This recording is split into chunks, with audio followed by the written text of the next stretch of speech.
este momento inauguramos una réplica a cargo del señor Superintendente de Control del Poder de Mercado, Pedro Páez. Economista, bienvenido. Para darle una idea a la audiencia de qué es lo que usted busca replicar a través de esta intervención en cumplimiento del artículo 24 de la Ley Orgánica de Comunicación. Dice: toda persona o colectivo humano que haya sido directamente aludido a través de un medio de comunicación de forma que afecte sus derechos a la dignidad, honra o reputación, tiene derecho a que ese medio difunda su réplica de forma gratuita en el mismo espacio, página y sección en cuanto a medios escritos, lo propio en medios audiovisuales. La referencia a la que usted va a dirigirse dice, o el espacio de la revista informativa Democracia transmitió una entrevista grupal o colectiva en la que intervino el asambleísta Diego Salgado, de lo que yo recuerdo. En este espacio, el asambleísta, hablando respecto al supuesto gasto excesivo del gobierno y supuesta corrupción, afirmó lo siguiente: 50 ministerios y secretarías de Estado dirigidos por ángeles, viceministros angelitos. Yo vivo 12 años en Cumbayá y tengo unos vecinos que no les había visto nunca, jovencitos nuevos, pagando arriendos de $2,000, $3,000, comprándose casas de casi $1 millón, con unos autos que seguramente no se soñaron tener. Fíjese usted el cinismo de este superintendente del control del poder de mercado, que es además cuñado de una distinguida asambleísta de Alianza País. Paga $20,000 de arriendo de una casa del maestro Guayasamín, que no ha de haber soñado entrar ni cuando era museo, pero trabajar en uno cuesta $20,000, Gonzalo.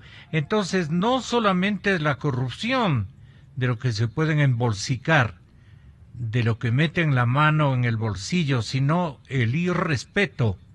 ¿Qué hace un presidente con 2 aviones y un helicóptero? Usted tiene la palabra para refutar o replicar esta alusión del asambleísta señor Diego Salgado. Tenga la bondad, economista. Gracias, buenos días, Gonzalo, buenos días a toda la audiencia. Sí, mire, yo creo que es importante que la audiencia no se deje sorprender. Estamos hablando de una campaña en la que se busca crear un escándalo en torno a situaciones que tienen que ver con el mercado de bienes raíces, ¿no? Nosotros hemos hecho varias aclaraciones al respecto, pero a través de los medios de comunicación y de agendas específicas. Aquí parece ser que es un candidato presidencial específico el que está con la consigna de hacer desaparecer a la superintendencia.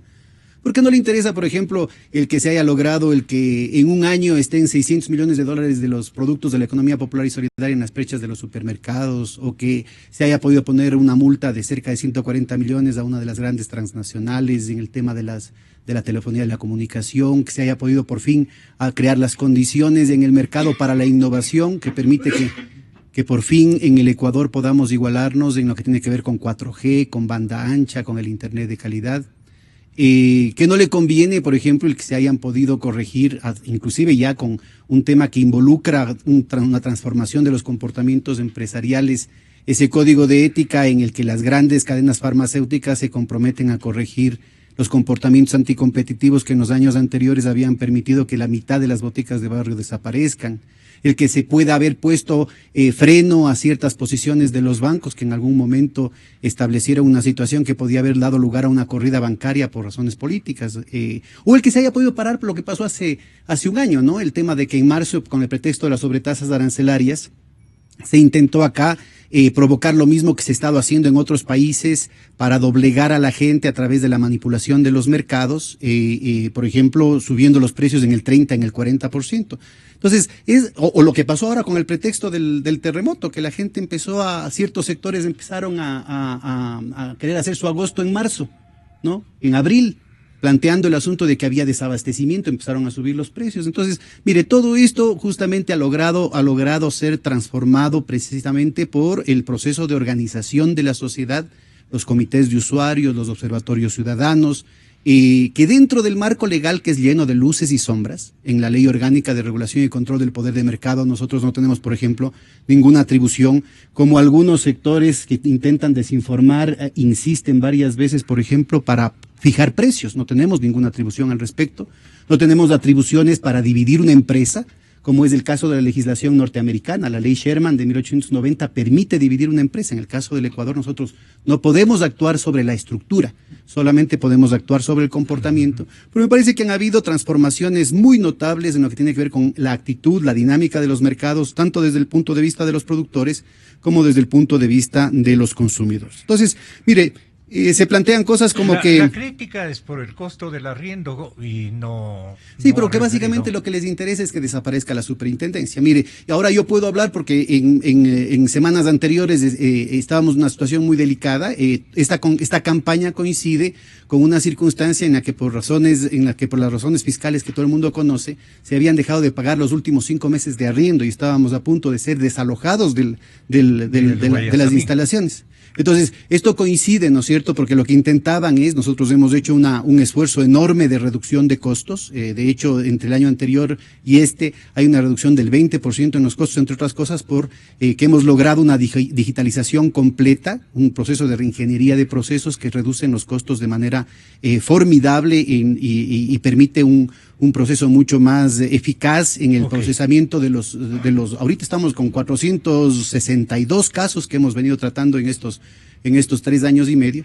Y lo que se pretendía, pues, es dejarle a la superintendencia en una situación de impasse, porque si nos desalojaban, ¿dónde encontrábamos la infraestructura con el cableo estructural y con el software y el hardware necesario para poder continuar con procesos que involucran cerca de 6,000 millones de dólares en los mercados relevantes involucrados y que podían estar involucrando también unas 529 empresas con un monto potencial de multas que podrían sobrepasar los 300 millones de dólares. Entonces, es muy importante que la ciudadanía esté enterada de este asunto, no más aún cuando estamos a puertas de una campaña electoral. Aquí Rodrigo Espinosa se acordará cuando yo recién despertaba al acontecer político. Recuerdo el chivo expiatorio que hicieron del doctor Feroz Blum, ¿no? Y eso fue un elemento fundamental para lanzar la campaña del Frente de Reconstrucción Nacional. Me parece una infamia porque el pobre señor murió al poco tiempo y pasó a la posteridad como el gran corrupto, cuando en los hechos resultó ser que era simplemente un montaje de los medios de comunicación y de ciertos sectores de la oligarquía, precisamente para construir una campaña electoral. Así es que yo creo que es muy importante que la gente se dé cuenta. Mire, en estadísticas por valor del metro cuadrado, nosotros tenemos casos como ahorita que estaba despidiéndome del alcalde de Quito, que es cierto, les sigo insistiendo en tener una reunión, hemos tenido reuniones hasta con el alcalde de la ciudad de Guayaquil, respecto a la forma como podemos trabajar conjuntamente para defender la situación de los consumidores en lo que tiene que ver con precios, con calidades, desbaratar, por ejemplo, las mentiras de los aceites light, ¿no? Ahora y tantos otros cuentos chinos que están surgiendo. Justo ahora, mire, una de las cosas que en este mes están por salir cerca de 70 casos, nosotros tenemos que mantener total reserva respecto a los nombres de las empresas, cerca de 70 casos con los informes de formulación de cargos, ¿no es cierto?, en el que están involucradas muchísimas empresas respecto a este tipo de cuentos chinos que la gente tiene, ¿no? Y la ciudadanía ha ido cambiando de cosas. Y usted puede ver, mire, mientras que la superintendencia paga $9.06 por metro cuadrado, por ejemplo, tenemos aquí una muestra, el municipio de Quito. Superintendente, pero la réplica es incongruente y ya le hemos escuchado y ya le ruego que tenga la bondad de concluir, pues. Le estoy contando cuál es el verdadero propósito del asunto. Le estoy diciendo que mientras la superintendencia paga esos $20,000 significan $9.03 por metro cuadrado, sin tomar en cuenta los jardines, por cierto, solamente de metro cuadrado de la construcción. Y nosotros tenemos un promedio en el que están, por ejemplo, otras instituciones públicas pagan $12 por metro cuadrado, otras empresas públicas pagan $16.50.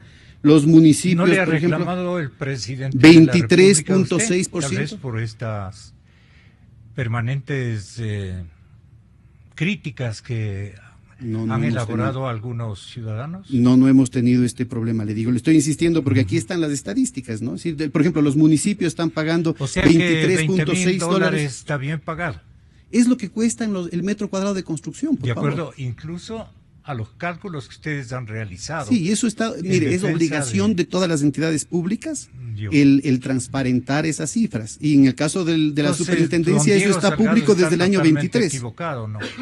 Podemos hacer un estudio que podrían hacer cualquier periodista de investigación, ¿no es cierto? Y va a darse cuenta que el metro cuadrado de construcción, inclusive podríamos hacer en términos de dólares por funcionario. ¿Sí? Entonces usted va a darse cuenta de que en realidad el costo que ha significado para la superintendencia es lo que significa, ahorita estamos 220 funcionarios de la superintendencia en ese edificio, y es lo que cuesta el arriendo en Quito, ¿no? Es decir, es el costo del arriendo en el mercado inmobiliario tal como se lo concibe. Es decir, insisto, aquí lo que se intenta es una agenda política que evite que estas transformaciones en la dinámica de los mercados puedan continuar. Muchas gracias, superintendente. Muchísimas